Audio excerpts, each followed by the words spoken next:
अच्छा, कभी ऐसा हुआ है कि कोई कल्पनाओं में इतना डूब जाए कि असल दुनिया बिल्कुल धुंधली सी लगने लगे? कैथरीन एंडलर की ये गाइड असल में इसी छिपी हुई दुनिया का पर्दाफाश करती है और हमें हकीकत में वापस लौटने का एक रास्ता दिखाती है।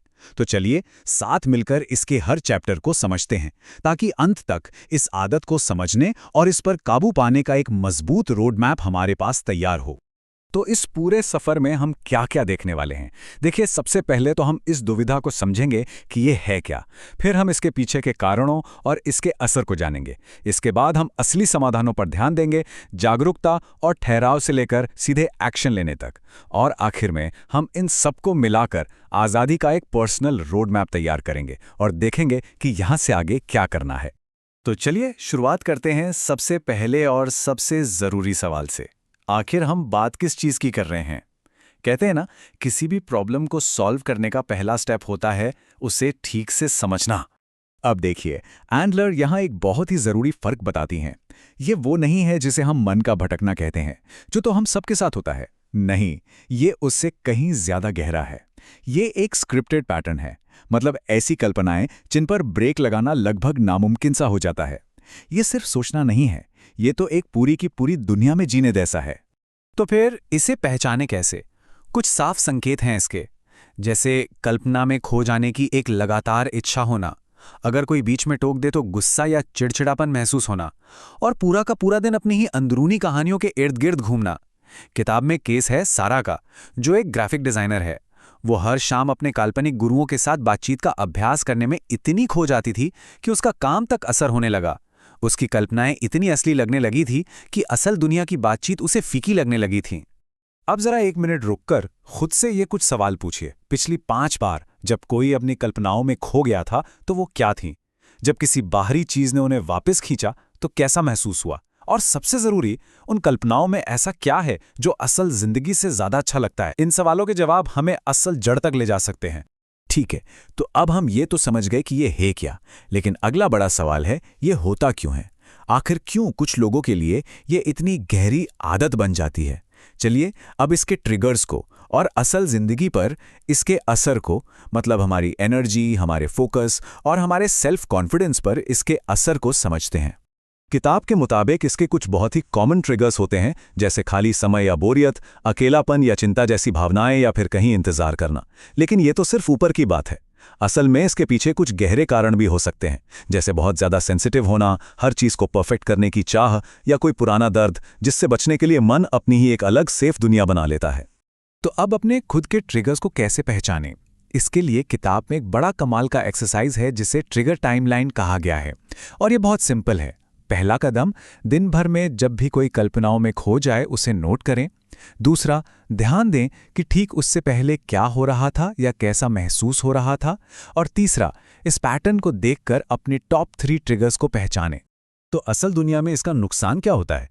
देखिए, सबसे ज्यादा असर इन 4 एरियाज पर पड़ता है। पहला, समय, जिसमें घंटे यूं ही निकल जाते हैं।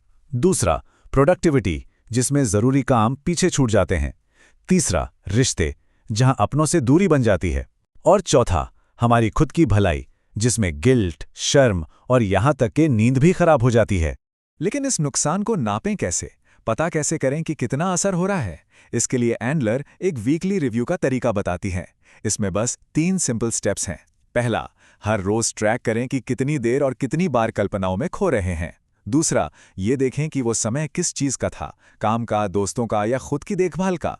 और तीसरा, हर बार कल्पना में जाने से पहले और बाद में अपने मूड को 1 से 10 के स्केल पर रेट करें। इससे एक बहुत ही क्लियर पिक्चर मिल जाएगी। तो ठीक है, प्रॉब्लम और उसका असर, ये दोनों चीजें अब साफ हैं। तो अब बात करते हैं सॉल्यूशन की। और जान लीजिए, जागरूकता कोई ऑप्शन नहीं है, ये तो बदलाव की नींव है, सबसे पहला कदम। तो इस सेक्शन में हम इस सपने के चक्र को तोड़ने के लिए ट्रैकिंग और माइंडफुलनेस टेक्निक्स पर फोकस करेंगे। अच्छा, अब ट्रैकिंग के एंडलर 2 तरह के टूल्स बताते हैं, एनालॉग और डिजिटल। एनालॉग में पेन और पेपर का इस्तेमाल किया जा सकता है, जैसे बुलेट जर्नल लॉग्स या ट्रिगर और इमोशन चार्ट्स।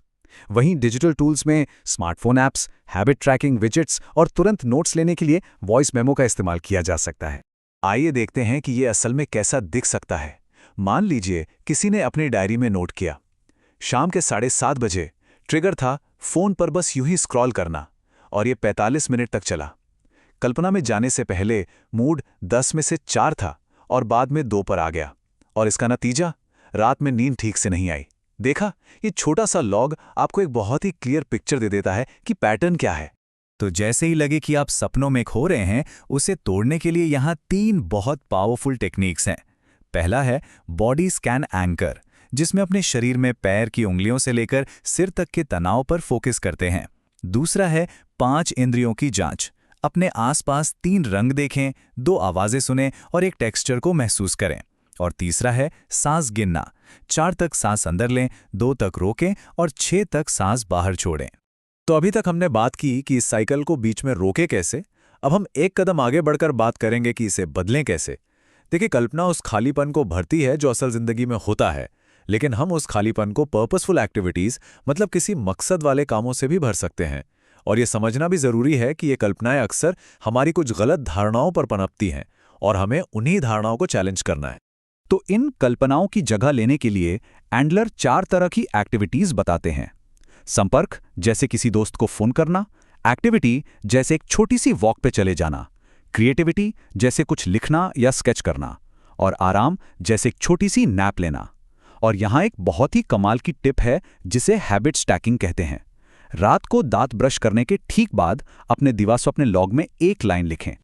अब बात करते हैं उन धारणाओं की जो इन कल्पनाओं को ताकत देती हैं। उन्हें चैलेंज करने के लिए ये थॉट रिकॉर्ड वर्कशीट एक बहुत ही पावरफुल टूल है। इसमें पहले सिचुएशन लिखते हैं, फिर जो ख्याल अपने आप मन में आया वो लिखते हैं। इसके बाद उस ख्याल के पक्ष और विपक्ष में सबूत लिखते हैं और आखिर में एक ज्यादा बैलेंस सोच बनाते हैं। एक और बहुत ही मजेदार टेक्निक है जिसे कहते हैं रियलिटी टेस्टिंग एक्सपेरिमेंट। पहला स्टेप, कोई एक धारणा चुनिए जिसे टेस्ट करना है, जैसे लोगों से मिलना जुलना मजेदार नहीं होगा। दूसरा, एक छोटा सा रियल लाइफ टेस्ट करें, जैसे 30 मिनट की किसी ग्रुप कॉल में शामिल होना। और तीसरा, जो सोचा था और जो असल में हुआ उसे कंपेयर करें। डैनियल की कहानी इसका एक बेहतरीन उदाहरण है, जो मानता था कि किसी को मेरी परवाह नहीं है, लेकिन जब उसने एक लोकल मीटअप में हिस्सा लिया तो उसे 2 नए दोस्त मिल गए।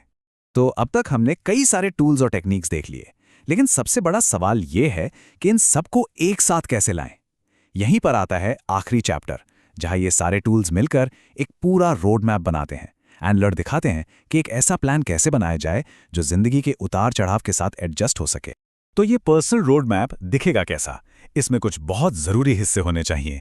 आपके ट्रिगर्स की लिस्ट, आपके पसंदीदा ग्राउंडिंग एक्सरसाइज, एक एक्टिविटी शेड्यूल और आपके कॉग्निटिव नोट्स।